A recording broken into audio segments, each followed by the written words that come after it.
Puji Tuhan, salam sejahtera saudara yang diberkati Tuhan di mana saja berada. Tuhan Yesus mengasihi kita. Kalau kita mendengar kata hoax, maka itu artinya adalah berita bohong atau informasi yang tidak benar. Ya saudara, berita bohong ini tujuannya untuk menutupi kebenaran, untuk menutupi berita yang sesungguhnya dengan tujuan-tujuan tertentu. Firman Tuhan pada pagi hari ini saya beri judul kebenaran melawan kebohongan. Kalau kita membaca di dalam kitab Yeremia, maka di situ saudara-saudara kita dapati bahwa beberapa kali ya Tuhan menyampaikan firman kepada Yeremia untuk disampaikan kepada umat Tuhan. Yeremia disuruh Tuhan untuk menyampaikan kepada umat Tuhan agar mereka bertobat. Kenapa? Karena kalau mereka tidak bertobat, maka mereka akan mengalami masa yang sangat sukar, yaitu mereka akan dibuang dari negeri di mana mereka berada. Mereka akan diangkut sebagai tawanan ke Babel selama 70 tahun lamanya. Selama puluhan tahun, Yeremia menyampaikan kebenaran firman Tuhan, menyuruh agar penduduk Yehuda saat itu untuk bertobat dari kehidupan yang mereka lakukan. Banyak kali mereka lakukan hal-hal yang melukai hati Tuhan. Tetapi apa yang Yeremia sampaikan tidak didengar dan tidak diperhatikan. Bangsa ini tetap melakukan apa yang jahat di mata Tuhan. Sehingga pada akhirnya firman yang disampaikan oleh Yeremia itu terjadi. Ketika Nebukadnezar akhirnya datang mengepung kota Yerusalem, Nebukadnezar mengangkut semua yang ada di Yerusalem, baik rajanya, para pembesar-pembesar, rakyatnya, sampai seluruh harta benda yang ada di sana diangkut semua ke Babel. Tetapi Yeremia dan beberapa orang yang ditetapkan oleh Nebukadnezar, hanya merekalah yang tetap tinggal di tanah Yehuda. Mereka menjadi hamba bagi Babel pada waktu itu. Bangsa Israel mengalami masa yang gelap. Bangsa Israel mengalami masa kesesakan di dalam kehidupannya. Masa penderitaan di dalam kehidupan mereka.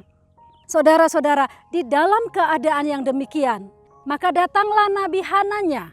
Dia berbicara kepada orang-orang yang ada di Yehuda dan juga di depan Yeremia.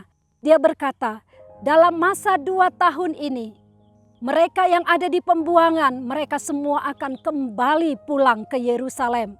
Dan seluruh perkakas rumah Tuhan yang diangkut ke Babel, semua akan kembali dibawa pulang ke Yerusalem. Ketika Yeremia mendengar perkataan Hananya, dia hanya berkata apa?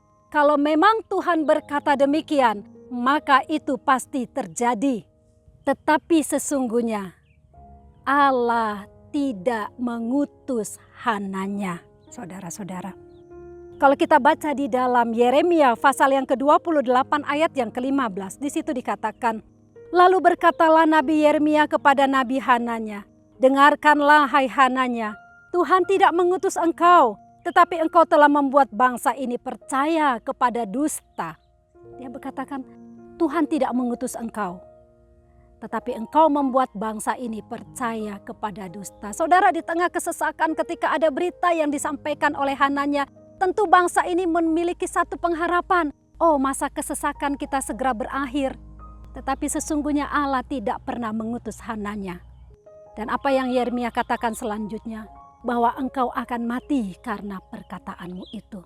Dan benar saudara-saudara, tidak lama kemudian Hananya pun mati. Dan apa yang dia katakan tidak terjadi. Saudara, dari sini apa yang dapat kita pelajari dari kisah ini?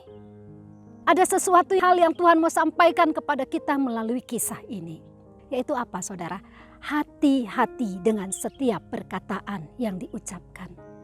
Karena saudara-saudara, setiap perkataan yang kita ucapkan akan kita pertanggungjawabkan di hadapan Allah. Firman Allah katakan kalau ya, katakan ya. Kalau tidak, katakan tidak. Karena selebihnya adalah dari si jahat. Saudara-saudara, jadilah pribadi-pribadi yang bijaksana. Amin. Jadilah pribadi-pribadi yang perkataannya dapat dipercaya, bukan hanya untuk menyenangkan pendengar saja, saudara-saudara. Jangan kita hanya senang mendengar perkataan-perkataan yang menyukakan telinga kita. Setiap perkataan yang kita dengar, entah itu dari orang lain, entah itu dari sesama, kita harus saring. Ya saudara, apakah sesuai dengan faktanya? Apakah sesuai dengan kebenarannya atau tidak? Banyak orang sekarang terkecoh ya saudara, karena janji-janji manis dari orang lain akhirnya menjadi kecewa. Itu sebabnya kita harus bijaksana ya saudara-saudara. Dan sebagai umat Tuhan, sebagai orang percaya, Tuhan juga mau agar apa? Sebagai anak-anaknya, kita senantiasa bertumbuh di dalam pengenalan akan Allah. Supaya apa saudara? Ketika kita bertumbuh di dalam pengenalan akan Allah, kita akan memiliki hati yang teguh, tidak mudah terombang-ambing dengan pengajaran-pengajaran yang ada. Yang hari-hari ini begitu banyak saudara-saudara. Kalau kita memiliki iman, kekuatan, dasar firman yang teguh, kita bisa tetap tahan saudara, sekalipun banyak sekali pengajaran-pengajaran yang tidak sesuai dengan firman Tuhan. Nah saudara, bagaimana caranya supaya kita bisa bertumbuh di dalam pengenalan akan Allah? Tidak ada cara lain selain apa?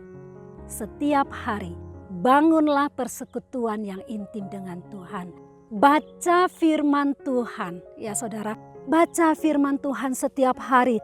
Karena dari situ saudara, kita akan mengerti tentang kebenaran-kebenaran Allah yang akan membawa kita kepada keselamatan.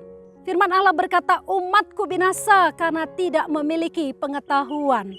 Bagaimana kita bisa memiliki pengetahuan atau pengenalan akan Allah kalau kita tidak mau belajar tentang firman?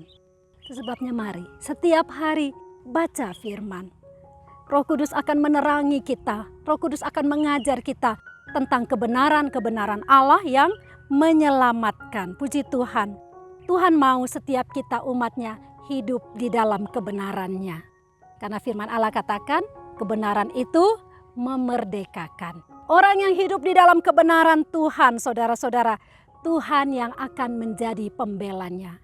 Yeremia tidak takut, dia tetap menyampaikan kebenaran Allah kepada umat Tuhan. Walaupun banyak yang tidak suka kepadanya, tetapi Yeremia tetap memegang teguh kebenaran itu. Dan Allah membela Yeremia. Puji Tuhan saudara, mungkin hari-hari ini banyak hal yang kita dengarkan. Tetapi jadilah pribadi-pribadi yang mengerti maksud Tuhan. Setiap perkataan yang kita dengar, saring terlebih dahulu. Apakah itu sesuai dengan firman atau tidak. Sehingga kita menjadi anak-anak Tuhan yang memiliki iman yang tetap teguh di dalam Tuhan. Puji Tuhan, mari kita berdoa. Bapa di surga, kami mengucap syukur kepadamu. Terima kasih buat firman yang sudah kami terima pagi ini. Tanamkanlah firman-Mu di dalam hati kami.